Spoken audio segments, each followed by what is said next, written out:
EBLs for water birth. Water birth's super fun, trying to estimate your blood loss. So dilution of blood in the water can make this super unreliable. Color of the water, is it tea colored? Is it bright red? Is it streaky? What are your clinical clues you're using? Or is it really clotty? The rates of blood, depending on how long the baby's been out. I like this estimate. A good rule of thumb that I was given by a midwife who had been practicing for a very long time was if you can't see her thighs anymore, get her out of that tub because she's got too much blood loss. So you can visually see this mom's thighs really well still in the water. Even though the water can deceptively look darker, part of this problem too comes in with, we have a myriad of colors of birth pools now. You can get navy blue, you can get teal, you can get white.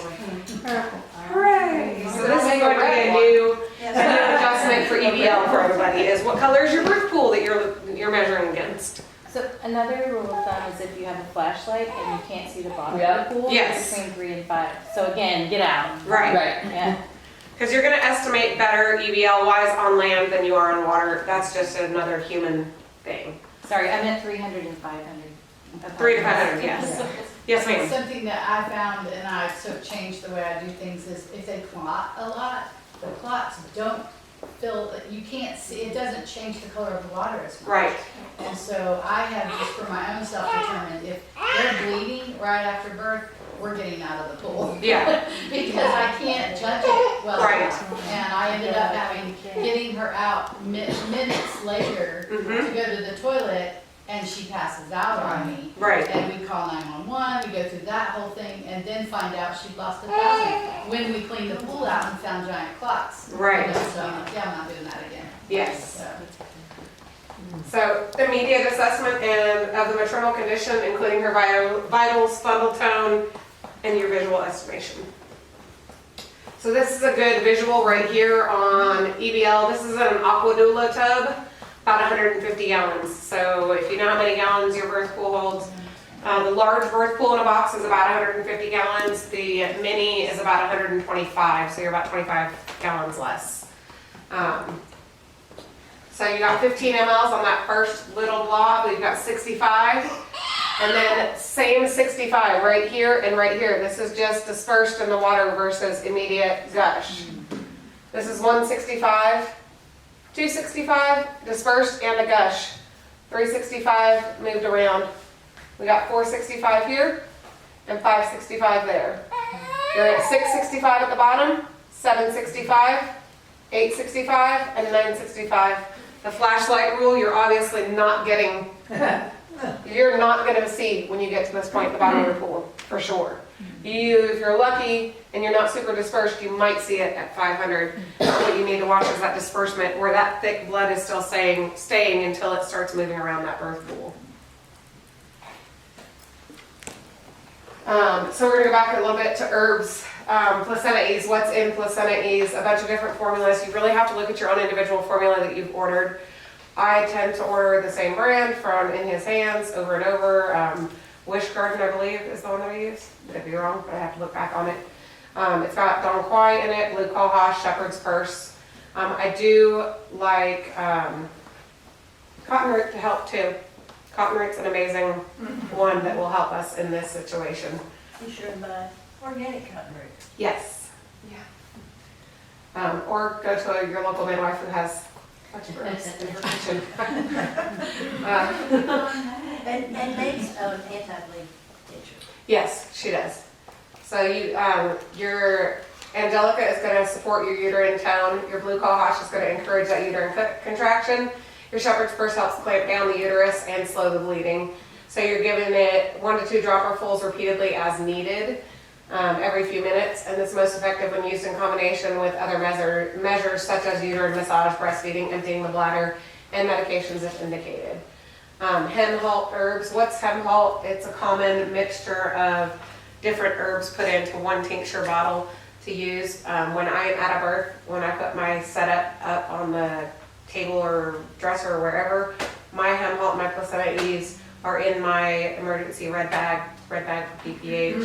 Very obvious, very easy to get to. We keep ours in a little dose-sized vials. Pam does this too. And I went to do it 3 months ago, and when I ordered them on Amazon, I got one. Is that the big one? I wanted to do the same because it's so smart. So you can, if you're not like Christina, order the giant one that comes like, it's almost like the science test tubes that have caps on them. And you can do individual doses and mark them. Pam does this. She's got her hemp halt, her shepherd's purse. Is your cotton root that way too? Yeah, I do a cotton root. I have a couple different blends and I just label them for my own reference. Right. PPH number 1, number 2, number 3, in the order of whatever I'll give them based on what's in them. And what I'll usually do if it's like, like 2 droppers full or Right. whatever it is, I'll put 2 droppers full and I'll fill it with 2 droppers full of water, just so it's not quite so potent and sting and burny under the tongue. I just shake it up real good and say, here, stick Dump it this- in their mouth. yep, stick this in under your tongue and hold it there for as long as you can. Take a sip of water and, yeah. Much easier than when your hands are fully bloody and you're trying to drop or someone's. Yeah. 'cause Now, it's my already- birth it's already assistant's there. usually the one who helps with that because Just my out of hands are busy. curiosity, does anybody, because we're talking about herbs versus meds, That's does the next. anybody use herbs like regardless of whether or not someone is bleeding? Like, it's just your protocol and what you do? Or do you always wait for a certain Symptoms. amount of Yes. something that you see, like, ooh? Just kind of curious. But you How know, often are you seeing that you need to use herbs? 1 in 10. Yeah, What? 1 to 2 in 10, between 10 and 20%. Not that often, not as often as they are in the hospital. But again, I'm not actively managing at 3rd stage. I'm not yanking placentas out of people. Letting that happen a little more physiologically, I think, helps with that. Hemorrhage is the only place where we put an herb straight under the tongue anymore. Yeah, That we used to, 40 years ago, that's just how you administered everything. But they found that it was causing ulcers in people's mouths. Mhm. Yeah, so Right. unless it needs to absorb quickly, which hemorrhage it would, yeah. does need to, we always put it in water. So again, this is given orally, 1 to 2 dropperfuls, repeated as needed every 5 to 15 minutes, depending on the response of the mom. Midwives may administer alongside with measures such as massage, breastfeeding, stimulation, medications if available. Using postpartum using Pitocin in postpartum hemorrhage in a home birth setting. Why Pitocin? Its effect is uterine contractions. It works quickly. It reduces blood loss. It's considered the gold standard for postpartum hemorrhage worldwide. It's very simple, very easy to do. Common midwife dose is 10 units, 10 IM, given IM in the thigh or in the delt. I've always given it in the thighs. I've never done the arm. IV, maybe given IV 10 to 40 units in 1,000 mLs of lactated ringers. Infused rapidly can significantly staunch postpartum bleeding. IV bolus is not recommended due to the risk of cardiovascular side effects for mom. So the keys to consideration, Pitocin is usually the first medication of choice for hemorrhage when it's available. It works well in combination with mechanical measures such as fundal massage, emptying that bladder, and encouraging breastfeeding.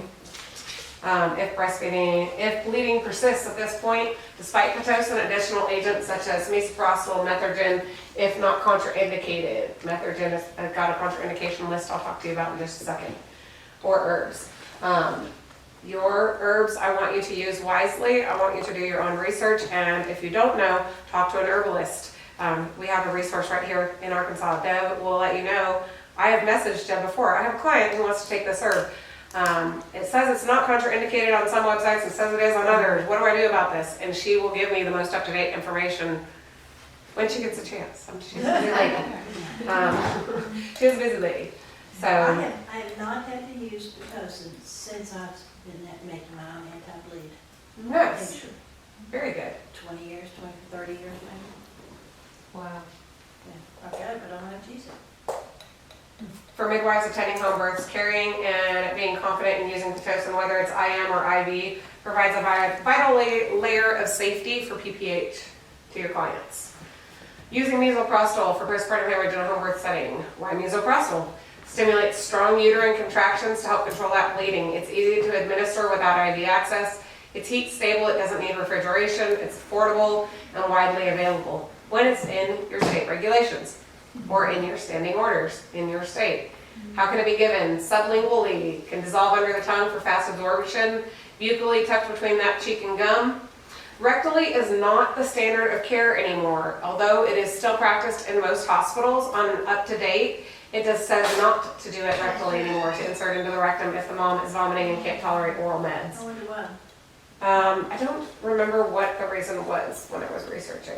Sorry, I've had a lot of births since then. Well, even 15 years ago, the literature didn't say, it said that that was the least effective, the slowest uptake. And then also in the literature back then, because I haven't read in a really long time anything new, anything over 450, you get more side effects and Yes. no increased healthfulness. The most recent postpartum hemorrhage that I had at the hospital where they did deliver it rectally, they did 1,000 rectally. And she was no longer bleeding. She was contracted down, but because it was opened and dumped out on that tray, I think is the only reason why it was delivered to that patient, unfortunately. The dosage is 600 to 1,000 micrograms, depending on the severity of your bleed and your guidelines in your standing orders and/or regulate your formulary for your state. It is often used when oxytocin is not available, or in addition if you are continuing to bleed after the Pitocin has been used. So the Yunin Baiyao is perhaps most famous for its ability to speed up wound healing process, and it does this by increasing healthy circulation throughout the injured area while also preventing excessive bleeding at the same time. The platelet enhancing effects of this herb are believed to be the reason behind the formula's amazing blood staunching abilities. Bleeding disorders such as excessive menstrual bleeding and endometriosis, hemorrhaging, gastric bleeding, pulmonary bleeding, and other instances can all be treated with this herb. I am not giving you the exact dosages because I am not a Chinese herbalist. Please seek out those for those treatments. But if you know somebody who has these problems, it's definitely worth looking into your local Chinese herbalist who would know the appropriate dosage for somebody with endometriosis or excessive menstrual bleeding if the herbs that we are providing them are not helping with that.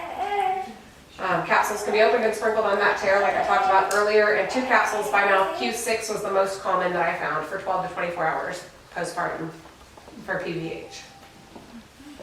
But like it was said earlier, you can look on many different people's protocols and it'll be 1 by mouth Q4. The next midwife is 2 by mouth Q6. So, and it's a variation. It's not very well regulated. So again, I would say, please see your local Chinese herbalist and get their advice on that. Here's your slide on that hemostatic gauze, that anti-bleed gauze. Quick Clot is the exact one that I use, and the Bleed Stop is the powder that I use. Both of those are going to be available on Amazon and at any of your local Academy Sports type stores. You may even have it at like Bass Pro might carry it too, Quick Clot gauze. So it's going to be in your hunting and your camping sections, hiking. I've seen the bleed stock at Walmart before, I don't know. Okay, that's awesome. Yeah. Thankfully Walmart's the end of the line, we have nothing there. You just put that, so you put that on your tear while you're getting stuff prepared. Correct, And then, yep. I just looked it up, it says it has kaolin clay, so that's just a certain type, so then you wash it before you I do. Sure. With Yep. just water. Yeah, just water. I rinse the area, clear the area off. Especially if I've used any of the powders, I will clear the area well so I can visualize good for repair. Do you use iodine, and is that restoring the bleed or good? I have used iodine before, but I have found that just clearing with sterile water is just fine too. And I have sterile water in my bag, so I tend to use that. Fundal massage and bimanual compression. Again, this is no fun for us as care providers, and it's no fun for the mom either. So fundal massage is your first line of defense. We have good consent with our clients. We tell our moms, any of our moms, this is the time when that, all the people have told you about the massage or the belly rub that you get where it looks very aggressive. We are gentler than the hospitals are, unless you are bleeding on me. And I have gotten bruised forearms from fundal massage. That mom grips onto your arm and just goes after it. That's okay. And I tell her she can grab my arm as hard as she needs to, because if I'm expressing out clots, I know I'm hurting her. I know it's no fun. But when those clots come out, her bleeding stops. And that's the goal, is to stop her bleeding. So if you get on that uterus and it feels like a half deflated basketball, you gotta get that uterus hard and contracted. You're gonna see this more commonly with your grand multips too, that this lazy uterus that's just tired of doing its job, doesn't want to do anything else. If bleeding is severe and it's not controlled by massage alone, bimanual compression can be used. One hand inside of the vagina pushing up against the uterus while the other hand presses down through the abdomen. This maneuver applies direct pressure and reduces blood, that keeps that uterus tight while we are hopefully controlling it in other methods and or in the ambulance on our way to the hospital. Fundal massage it's essential in early steps in PPH response. Bimanual compression is life-saving measure in an uncontrolled hemorrhage. Always combined with other interventions such as your uterine tonics, your fluids, all of the things, suturing, transferring if needed. You're doing everything you can before we're doing bimanual compression. This is your end of the line, you're transferring or getting somebody home. So this is just a little slide to tell you what a Bakri balloon is. Placement of the Bakri is minimally invasive. The procedure is aimed at stopping postpartum hemorrhage. We don't do this at home. There are some videos, like Camille was saying, about, and Best Birth Emergency Skills Training does teach the catheter and condom method. I am not an expert at that, but it is possible to look up the YouTube video and see it. Medical professional temporarily inserts this balloon into the uterine cavity and they fill it with saline solution to staunch that bleeding. It just puts that pressure against the uterus while it gets itself together. They may leave this in for up to 24 hours to ensure bleeding is stopped. Some of the facts about it: it's a single-use rubber catheter. It can hold up to 1,500 mLs when filled with saline. About 500 to 600 mLs of saline may be needed to stop any bleed when they start. That's when they start. So it's informational. Again, like Camille was saying, it's put in with, the one time I saw one put in was not put in, but it was a long time ago. So evidence may say now it needs to be guided by ultrasound as it goes in. The BC So that we're not- balloon is like a step down from Bakri, but it's very similar. It Yes. does not have that sharp part. You can do it in the community setting to get somebody ready for transport. And if you buy one, it used to be the company would send you one to practice with, like a toy one, you know, Oh, play nice. one. Okay. So it's like you get one to practice with and Yes. a real one. All right. So we are to the hands-on practice in the prenatal assessment room, and we will all walk you that way if you don't know where Deb's prenatal room where she does her prenatals is. There are 4 cases. One's going to be on the first bed when you go in to the left. The next is going to be on the floor at the birth stool, and then you'll go into the bathroom, and there'll be the bathtub, and then the toilet. So you can flip over a notes page or write on the back of your folder what your EBL is for 1, 2, 3, and 4. And when you come back, I'll let you know the numbers.